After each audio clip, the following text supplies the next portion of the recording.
And new evidence and figures prove that the illegal migration and border crisis in the UK is much worse than the media and government have been reporting.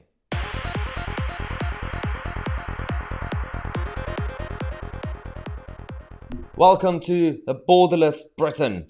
And open borders continue, mass migration, legal and illegal, continues, and we've been reporting on a regular basis on this channel despite a lack of effort by the rest of the mainstream media. Yesterday we talked about the latest numbers in terms of the entry numbers, the illegal migration on small boats. This is an even more important video because thanks to the Times, we actually finally discovered the real stats and figures of what happens after illegal migrants enter the country.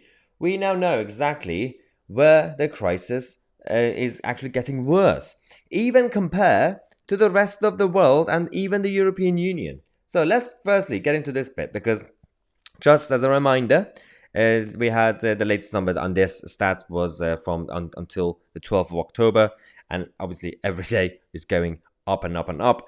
And that's one thing in terms of the actual entries. But then, it's just the small boats, by the way. But then you have the detected attempts to enter the UK. You have the dark blue line, the bar, that is the small boats.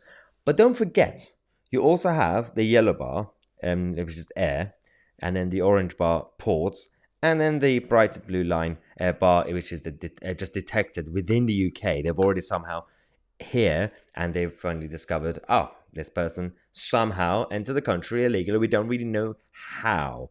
So you can see a bit of a difference that, of course, small boats have massively increased over the last couple of years, but all the other problems still exist. But that's not the main problem. The main problem that we have, firstly, in terms of the actual demographics, again, I don't have to say anything about this. You already know this. The darker blue line are men, and then you've got the yellow line, women. And I'm not really sure what unknown is, but there's a few people who are just unknown in terms of their gender. So this proves a big problem. But in reality, acceptance rates is exactly why we are doing this video. Look at the United Kingdom. So the other lines are very faded out. So if you can see, I'm going to actually put up the other screen so you can actually see the rest of them. The UK is a 76% acceptance rate. So people who illegally enter the country, in the UK, 76% get accepted. Now let's look at the other countries. Right, now compare it to Italy, Germany, Spain, France, and overall the European Union. You can see a bit of difference in terms of acceptance rates. So on the one hand, a lot of people come in illegally. That's gone up. But the problem is not necessarily just them illegally entering the country, because even if they come to country, in any country, governments are able to reject the majority of those cases.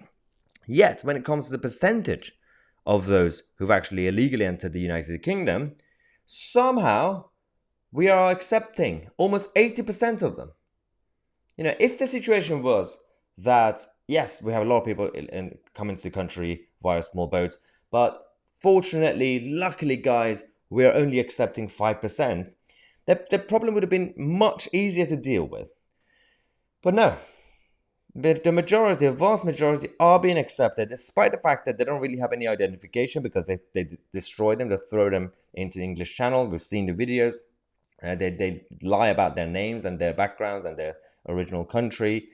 And yet, somehow, we just believe their cases and believe that they are all asylum seekers. This is absolutely fascinating. So the asylum backlog, by the way, the number of asylum applications awaiting a decision, has also massively increased. Well, I'm not really surprised, considering you can't really close the door. Everyone is coming in at the same time, and it's actually undermining the genuine asylum seekers and genuine economic migrants who are waiting in the queue to get into the country. Now, the brighter blue section is there's less than 6 months. The dark blue line is more than 6 months, and of course the others, the yellow ones, are awaiting further review, and I'm guessing that includes the appeal process and everything else. This is the problem with the whole system.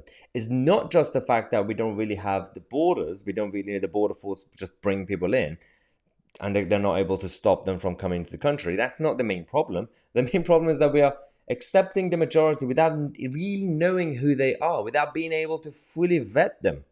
And even those who get rejected, a lot of them still appeal and they still get accepted at the end anyway. And you wonder why people are freaking out about this situation, because we don't really get the proper information. We don't really have actual transparency. This sort of data should have been announced by the Home Office publicly on TV a year ago, 2 years ago, at any point throughout this crisis. But it seems like they want it to happen. That's the only conclusion that we could get to, if they're not really fixing the problem.